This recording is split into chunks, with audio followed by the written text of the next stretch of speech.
nom du Père et du Fils et du Saint-Esprit. Amen. Le Seigneur soit avec vous et avec votre esprit. Chers amis croyants, chers téléspectateurs de Oumichari TV, bonjour et bienvenue en ce deuxième dimanche du carême de l'année C. Je vous propose d'abord d'écouter l'évangile qui nous est proposé aujourd'hui.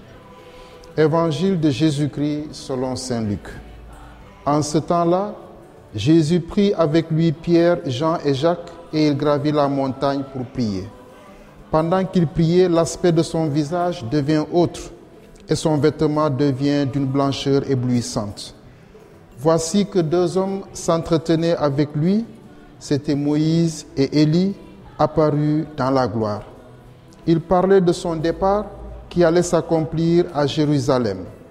Pierre et ses compagnons étaient accablés de sommeil, mais restant éveillés, ils virent la gloire de Jésus et les deux hommes à ses côtés. Ces derniers s'éloignaient de lui quand Pierre dit à Jésus, « Maître, il est bon que nous soyons ici. Faisons 3 tentes, une pour toi, une pour Moïse et une pour Élie. » Ils ne savaient pas ce qu'il disait. Pierre n'avait pas fini de parler qu'une nuée survint et les couvrit de son ombre. Ils furent saisis de frayeur lorsqu'ils y pénétrèrent. Et de la nuée, une voix se fit entendre, « Celui-ci est mon fils, celui que j'ai choisi, écoutez-le. » Et pendant que la voix se faisait entendre, il n'y avait plus que Jésus seul. Les disciples gardèrent le silence et en ces jours-là, ils ne rapportèrent à personne rien de ce qu'ils avaient vu.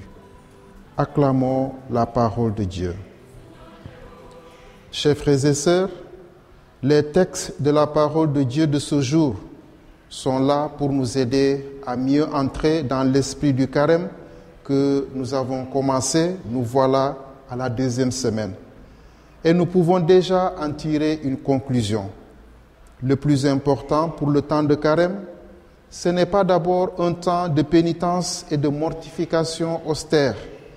Ce qui est premier, c'est la rencontre avec Dieu. Une rencontre libre et sincère. Il nous appelle, Jésus tous, à lui et il attend de chacun, de chacune de nous une réponse libre, une réponse d'amour. On ne manque jamais de souligner que le carême, comme d'ailleurs toute la vie d'un baptisé, doit se construire sur une relation intérieure de confiance, d'intimité et de respect. La conversion qui doit résulter d'une démarche de carême doit être intérieure et vraie. Ce n'est pas seulement en montrant fièrement qu'on est capable de rester une journée entière sans manger ni même boire qu'on va réussir notre carême. Le carême, c'est vraiment un temps pour s'arrêter et faire une autoconsultation. Il est temps que chacune fasse son autoconsultation. Dans la plupart du temps, nous ne faisons que consulter les autres. Tel est ceci, les autres sont cela. Ils ont fait ceci, elles ont fait cela. Et que sais-je encore? Nous sommes prompts à donner des leçons de morale, à être des juges et des juges impitoyables. Et moi? C'est la question qu'il faut qu'on se pose si nous voulons que ce carême nous ouvre le chemin de la conversion. Se convertir, c'est finalement partir d'une vie submergée de péché vers une vie remplie de grâce. Et c'est ce pèlerinage que nous avons à réaliser. L'Évangile nous rapporte le récit de la transfiguration du Seigneur. Jésus conduit 3 de ses disciples sur la montagne pour leur laisser entrevoir la beauté de sa divinité. Nous nous rappelons qu'un jour, il avait dit « Je suis la lumière du monde ». Aujourd'hui, il laisse transparaître devant ses disciples un peu de cette lumière qui est en lui. C'est important car quelques jours plus tard, ils verront son visage défiguré. Il fallait les affermir donc dans la foi. Cet évangile de la transfiguration nous décrit ce qui se passe le dimanche à la messe. Après 6 jours de travail, Jésus nous réunit et nous conduit dans un lieu élevé, l'autel. C'est important pour nous. Nous avons tous besoin de nous élever. Il ne s'agit pas pour nous de fuir le monde ou de nous en évader. Si le Christ nous appelle à lui, c'est pour nous faire contempler les choses du ciel. Cette rencontre, c'est quelque chose d'extraordinaire car elle donne une orientation nouvelle à notre vie. Chers frères et sœurs, chers amis internautes, dans l'évangile de ce jour, nous lisons que Jésus prend avec lui 3 de ses disciples. En réalité, son grand désir, c'est de les prendre tous. Dans l'évangile de Saint Jean, ce désir se transforme en prière. Il dit, « Père, ce que tu m'as donné, je veux que là où je suis, eux aussi soient avec moi, afin qu'ils contemplent la gloire que tu m'as donnée. » Jean 17, 24.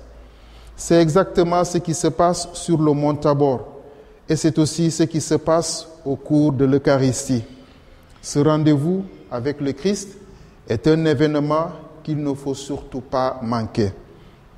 L'apôtre Pierre aurait aimé rester là, en compagnie de Jésus, avec Moïse et Élie. Mais il est interrompu par la voix qui vient des nuées. Celui-ci est mon fils bien-aimé qui a toute ma faveur. Écoutez-le.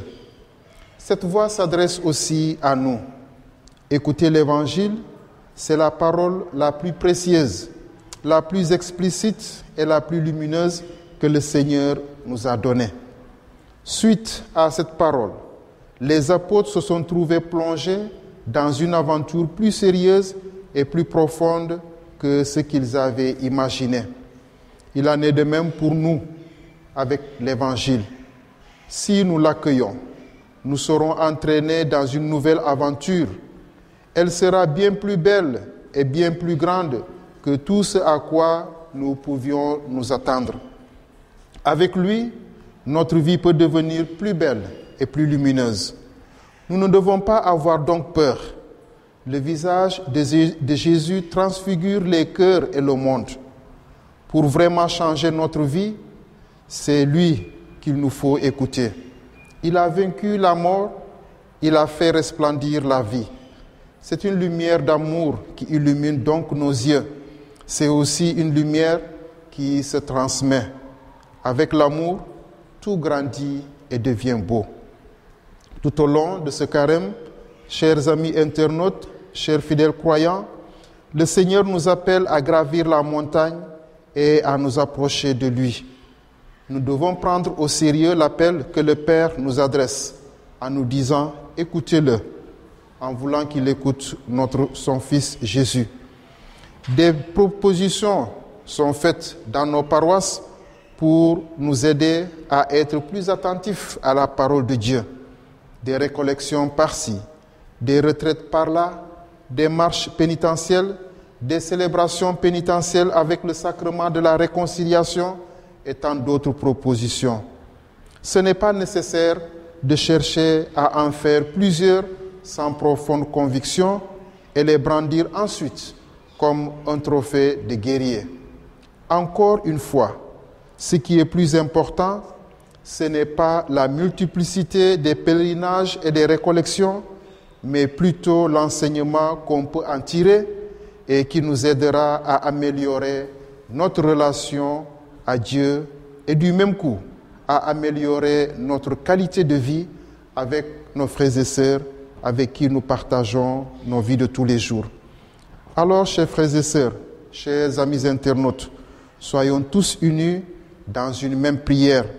Demandons au Seigneur de nous donner de contempler son visage dans le mystère eucharistique et de repartir le visage rempli de lumière pour éclairer les détails de notre vie de tous les jours.